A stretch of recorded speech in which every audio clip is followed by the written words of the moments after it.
গোলাম Hossain Nasu sir একজন বুদ্ধিমত্তার স্বনামধন্য এবং সকল গুণ ক্ষমতার একজন ব্যক্তিত্ব ছিলেন। এমন একজন ব্যক্তি পরোপকারী, সমাজের ধনট্যবান ব্যক্তিদের চেয়েও তার গুণীজন এবং ব্যক্তিত্ব অনেক বেশি ছিল। সমাজে এমন কোনো উপকার নাই যে মানুষকে তিনি করেন নাই। সামাজিক বলেন, মৌলিক বলেন, অধিকার বলেন, তার অনেক গুণ ছিল। তার অনেক গুণের ভিতরে একটা গুণ ছিল, সে বাংলা ভাষার সে পণ্ডিত ছিল। এই পণ্ডিত্যতার কারণে সে যখনই কথা বলতো বিখ্যাত খেলোয়াড়দের নাম মুখস্থ বলতে পারতেন এবং হাজারো মানুষের নাম একসাথে এক দ্বিধায় বলতে পারতেন। সে যদি মাইকের ভোকাল ধরতেন, একসাথে 4 থেকে 5 ঘন্টা কথা বলার মতো যোগ্যতা রাখতেন তিনি। 5 থেকে 7 ঘন্টা একাধারে অনাগল কথা বলতে পারতেন।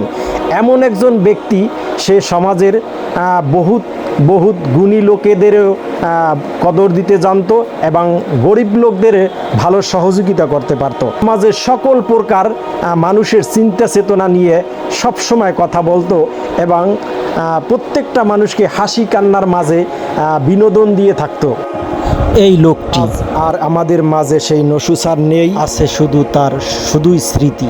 আপনাদের কাছে সবার কাছে আকুল আবেদন, দোয়া এবং ভালোবাসার জন্য আমরা চাচ্ছি যেন তার রোহের মাগফিরাতের জন্য সকলে একটু আমিন বলেন এবং তার এই জীবন দশায় বহুত লোকরে যেভাবে সে উপকার করেছেন এবং তার এই ভালোবাসা এমন কোনো জায়গা নাই যেখানে তার ভালোবাসার ছোঁয়া নাই, এমন কোনো ছাত্র নাই যে তাকে ভালোবাসে না, এমন কোনো মুরব্বী নাই যে তাকে ভালোবাসে না, এমন কোনো পেশার লোক নাই যারা তাকে ভালোবাসে না। হিন্দু, বৌদ্ধ, খ্রিস্টান, প্রত্যেকটা লোকের হৃদয়ের মাঝে যার জায়গা ছিল সে ছিল গোলাম হোসেন নসু।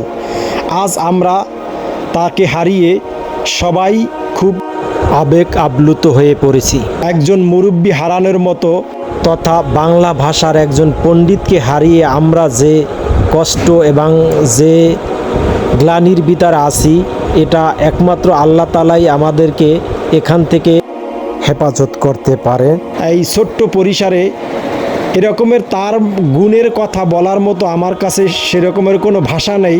তাই সবাই তাকে যারা ভালোবাসেন তাকে মনে রাখার জন্য বা তাকে হৃদয়ের স্থানে জায়গা দেওয়ার মতো যদি ভালোবাসা থাকে, তাহলে ভিডিওটা একটু শেয়ার করে টাইমলাইনে রেখে দেন। পরবর্তীতে এরকমের ভিডিও পেতে ফলো দিয়ে পাশে থাকুন। সবাই ভালো থাকেন। আল্লাহ হাফেজ।